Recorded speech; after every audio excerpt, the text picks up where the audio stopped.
அனைவருக்கும் வணக்கம். இன்னைக்கான ஆன்மீக பதிவில் நம்ம பார்க்க போகிற ரொம்ப ரொம்ப முக்கியமான ஒரு பயனுள்ள ஒரு தகவல் என்ன அப்படின்னு பார்த்தீங்கன்னா, உலகம் எப்போது அழியும் அப்படின்னா 300 ஆண்டுகளுக்கு முன்பே கணித்து கடிதம் எழுதியிருக்காரு ஐசக் நியூட்டன் அப்படின்னு சொல்லலாங்க.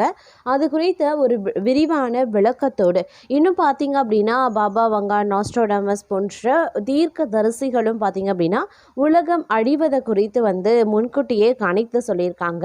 அவங்களுடைய கணிப்புகளும் ஐசக் நியூட்டனுடைய கடிதத்தில் எழுதப்பட்டிருக்கக்கூடிய கணிப்பும் பார்த்தீங்க அப்படின்னா எந்த அளவுக்கு ஒற்று போய் இருக்கிறது அப்படிங்கிறத பற்றியும் நம்ம தெரிஞ்சுக்க போகிறோம்.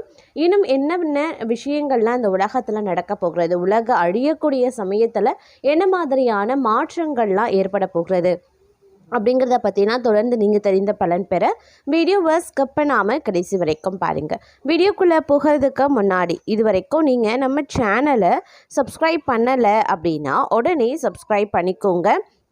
அப்படியே பக்கத்தில் இருக்கக்கூடிய நோட்டிஃபிகேஷனுக்கான பெல் பட்டனை ப்ரெஸ் பண்ணிக்கோங்க. சரி நேர்களே, வாங்க வீடியோக்குள்ளே போகலாம். அதாவது இந்த உலகம் அப்படிங்கிறது எண்ணிலடங்காத ஒரு மர்மங்களை அடக்கியிருக்கிறது அப்படின்னு சொல்லலாங்க. ஏன்னா இந்த உலகத்தை பற்றி நாம் பார்த்துட்ருக்கோம். இந்த உலகத்தில் என்னென்ன நடக்குது, சில விஷயங்கள் பார்க்கும் பொழுது நமக்கு வியப்பை மெய்சிலர்ப்பை ஏற்படுத்தும் அப்படின்னே கூட சொல்லலாம். சில விஷயங்கள் பார்க்கும் பொழுது இது எப்படி இந்த மாதிரியெல்லாம் நடக்குது அப்படிங்கிறத பற்றின பலவிதமான கேள்விகளை நமக்கு ஏற்படுத்தலாம். அந்த வகையில் பார்க்கும் பொழுது தீர்க்கதரிசிகளான பாபா வங்கா, நாஸ்ட்ரோடமஸ் போன்றவர்கள் உலக நிகழ்வுகளை முன்கூட்டியே கணித்து சொல்வதில் வல்லவர்களாகவே இருக்காங்க. அவங்கள பார்த்தீங்க அப்படின்னா இந்த உலகம் அழியக்கூடிய காலத்தையும் அந்த நேரத்தில் என்ன மாதிரியான கால நிலைகள் சூழ்நிலைகள் ஏற்படும் அப்படிங்கிறதையும் சொல்லியிருக்காங்க.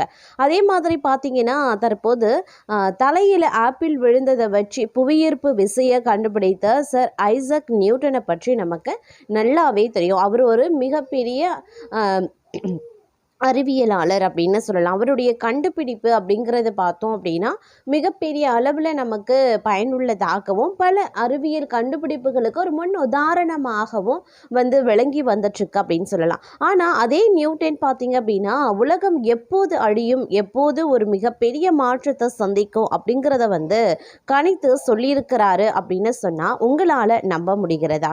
ஆமாங்க, அறிவியல் உலகத்தினுடைய பிதாமகனான நியூட்டன் கிபி 2060 ஆண்டு உலகம் அழியும் அப்படின்னு கணித்திருக்காரு. 1704 எழுதப்பட்ட அந்த மர்ம கடிதத்தில் அவர் குறிப்பிட்டிருக்காரு அப்படின்னு சொல்லலாம். அதாவது நியூட்டன் 1704 ஆண்டிலேயே ஒரு கடிதத்தை எழுதியிருந்தார். அதில் பைபிள் மற்றும் பிற மத நூல்களை தீவிரமாக ஆராய்ந்து உலகம் எப்போது முடிவுக்கு வரும் மற்றும் பூமியில் எப்போது பரலோக ராஜ்யம் வளரும் என்பதற்கான தேதியை அவர் குறிப்பிட்டிருக்கார். நியூட்டன் ஒரு விஞ்ஞானி மட்டும் கிடையாது, அவர் ஒரு இயற்கை தத்துவ ஞானி. அவருக்கு அறிவியலுக்கும் ஆன்மீகத்திற்கும் இடையே பெரிய வித்தியாசம் இருந்தது கிடையாது. அவர் பைபிளில் இருக்கக்கூடிய டேனியல் புத்தகத்தை அடிப்படையாக கொண்டு ஒரு கணக்கை போட்டார். அதன்படி புனித ரோமானிய பேரரசு நிறுவப்பட்டதில் இருந்து சரியாக 1260 ஆண்டுகளுக்கு பிறகு உலகம் மீண்டும் பழைய நிலைக்கு திரும்பும். அந்த கணக்கின்படி வரக்கூடிய ஆண்டுதான் 2060 என்ன நடக்கும்? நியூட்டனினுடைய கணிப்பு படி இது முழுமையான அழிவு மட்டும் கிடையாது, ஒரு புதிய தொடக்கமும் கூட. கொள்ளை நோய்கள் மற்றும் போர்கள் ஏற்படும், பொல்லாத நாடுகள் அழியும். இதன் முடிவில் கிறிஸ்து பூமிக்கு திரும்பி 1000 ஆண்டுகள் அமைதியாட்சி செய்வார். அதே நேரத்தில் இஸ்ரேலில் யூத மக்கள் ஒரு வளரும் நித்திய ராஜ்யத்தை நிறுவுவார்கள் அப்படின்னு நியூட்டன் நம்பினார். 2060க்கு பிறகு உலகம் முடியலாம், ஆனால் அதற்கு முன்பே முடிவதற்கான எந்த காரணத்தையும் நான் பார்க்கவில்லை அப்படின்னு நியூட்டன் அந்த கடிதத்தில் குறிப்பிட்டிருக்காரு. அவர் இதை சொன்னதற்கு காரணம் அந்த காலத்தில் பலர் நாளைக்கே உலகம் அழியும் என்று இஷ்டத்திற்கு பீதியை கிளப்பிக் கொண்டிருந்தாங்க. அவர்களின் கணிப்புகள் பொய்யாகும் போதெல்லாம் புனித தீர்க்க தரிசனங்கள் அவமதிக்கப்படுவதாக நியூட்டன் கருதினார். அந்த தவறான ஊகங்களுக்கு ஒரு முற்றுப்புள்ளி வைக்கவே அவர் இந்த கணிப்பை செய்திருக்காரா. ஜெருசலேமில் அந்த ஆவணம் நியூட்டன் தனது வாழ்நாள் முழுவதும் இயற்கையிலையும் வேதத்திலையும் கடவுளின் உண்மையை ஒரே மாதிரியாகவே தேடினார் அப்படிங்கிறது.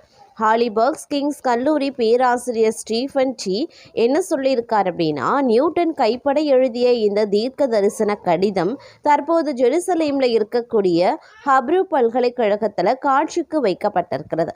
ஈர்ப்பு விசையை கணித்த நியூட்டனின் இந்த உலக முடிவு கணிப்பு பலிக்குமா என்பதை பொறுத்திருந்து தான் பார்க்க வேண்டும் அப்படின்னு அவர் சொல்லியிருக்கிறார். அது மட்டும் இல்லாமல் 2026 ஆண்டு மனித இனத்தினுடைய அழிவின் தொடக்கமாக அமையும் அப்படின்னு பாபா வங்காவின் திகிலூட்டு கணிப்புகள் தற்போது வெளியாகி வந்துட்டுருக்குங்க. 2025 ஆண்டு முழுவதும் உலகின் ஒவ்வொரு மூலையிலையும் பார்த்தீங்க அப்படின்னா பல போர்கள், மோதல்கள் மற்றும் இயற்கை பேரழிவுகள் நடந்து வந்துட்டுருக்கு. இஸ்ரேல் ஹமாஸ் போர் முதல் ஆப்கானிஸ்தான் மற்றும் பாகிஸ்தானுக்கு இடையிலான பதட்டங்கள், முடிவில்லாத ரஷ்யா உக்ரைன் மோதல் வரை இந்த ஆண்டு முழுவதும் மோசமான செய்திகளை தவிர வேற எதுவும் இல்லை. அது மட்டும் இல்லாம உலகெங்கிலும் இருக்கக்கூடிய பல்வேறு இடங்கள் பேரழிவு தரும் வெள்ளம், பூகம்பம் மற்றும் வெப்ப அலைகளால பாதிக்கப்பட்டிருக்கிறது. தற்போது 2025 ஆண்டின் அதன் முடிவை நெருங்கும் வேளையில் 2026 ஆண்டிற்கான கணிப்புகள் உலகம் முழுவதும் அச்சத்தையும் சூழ்ச்சியையும் ஏற்படுத்த தொடங்கி இருக்கிறதுங்க. உலகத்தில் பல தீர்க்க தரிசிகள் இருந்த போதிலும் அவர்களில் மிகவும் பிரபலமானவராக பாபா வங்கா திகழ்கிறாங்க. பிறப்பிலேயே பார்வை இழந்திருந்தாலும் அவர் கூறிய பல கணிப்புகள் ஆச்சரியமான துல்லியத்துடன் நினைவாகி இருக்கிறது. அதனால தான் பாபா வங்கா பல்கேரியாவின் குருட்டு தீர்க்கதரிசி அப்படின்னு உலகம் முழுவதும் அறியப்படுறாங்க. அவங்களுடைய கணிப்புகள் அரசியல் மாற்றங்கள் முதல் இயற்கை பேரழிவுகள் வரைக்கும் பல துறைகளை கொண்டு இயக்குகிறது அப்படின்னு நான் சொல்லணும். அதே மாதிரி ஒவ்வொரு ஆண்டும் உலகத்துல நடக்கக்கூடிய முக்கிய நிகழ்வுகளை முன்கூட்டியே சொல்லியிருக்காங்க. இதுவரை அவங்களுடைய பல கணிப்புகள் உண்மையாக நடந்திருக்கிறது அப்படிங்கிறதுனால பலரும் அவரை நம்பிக்கையுடன் பின்பற்றுகின்றனர். பல்கேரியாவை சேர்ந்த பாபா வங்கா சிறு வயதுல ஒரு புயல் விபத்துல சிக்கி 12 வயதுல தனது பார்வையை இழந்தாங்க. பார்வை இழந்ததற்கு பிறகு தன்னிடம் எதிர்காலத்தை காணும் அசாதாரண திறன் உருவாக்கியதாக கூறப்படுகிறது. அதன் பின்னர் அவர் உலகில் நிகழவிருக்கும் பல சம்பவங்களை முன்கூட்டியே கணித்து வந்தாங்க. இறப்பதற்கு முன்பு ஒவ்வொரு ஆண்டும் நடக்கும் முக்கிய நிகழ்வுகளை தனது குறிப்புகளில் பதிவு செய்ததாகவும் தகவல்கள் தெரிவிக்கிறாங்க. பாபா வங்காவின் உண்மையான பெயர் வங்கேலியா பாண்டாவி டிமிட்ரேவா என்பதுதான்.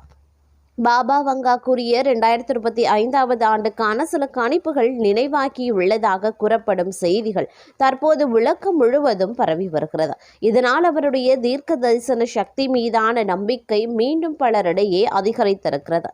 சிலர் இதை ஒரு சம்பவ சாத்தியமாக கூறினாலும் பலரும் இது அவரின் கணிப்பு திறனின் சான்று என வலியுறுத்துறாங்க. அதே நேரம் இதனை அடுத்து 2026 ஆண்டுல உலகத்துல நிகழக்கூடிய சில முக்கிய சம்பவங்களை பற்றியும் பாபா வங்கா முன்கூட்டியே கணித்துள்ளதாக தகவல்கள் வெளியாகியிருக்கிறது.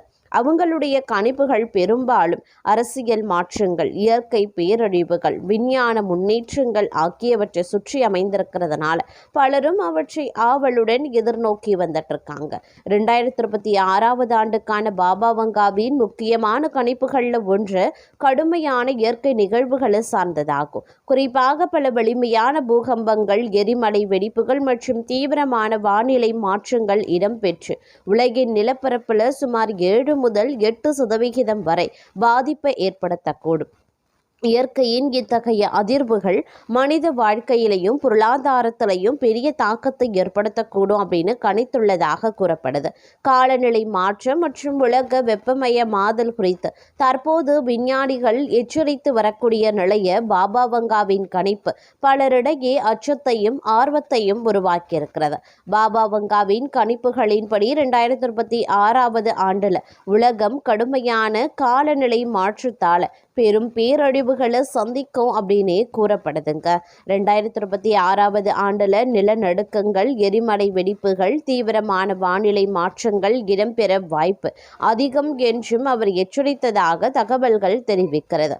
இதன் விளைவாக பூமியின் நிலப்பரப்பில் சுமார் 7 முதல் 8% வரை மாற்றம் ஏற்பட்டு கடுமையாக பாதிக்கப்படலாம் சுற்றுச்சூழல் அமைப்புகள் அப்படின்னும் நம்பப்படுது. இது சுற்றுச்சூழல் அமைப்புகளில் பெரும் சேதத்தை ஏற்படுத்தி உலகம் முழுமையாக அதிர்ச்சியடைய செய்யும் என கூறப்படுகிறது. மேலும் 2026 ஆண்டுல சுற்றுச்சூழல் அமைப்பு முற்றிலும் சிதைந்து விட்டால் அது மனித இனத்தின் அழிவின் தொடக்கமாக அமையக்கூடும் அப்படின்னு பாபா வங்கா எச்சரிக்கிறதாக தகவல்களும் தெரிவிக்கிறாங்க.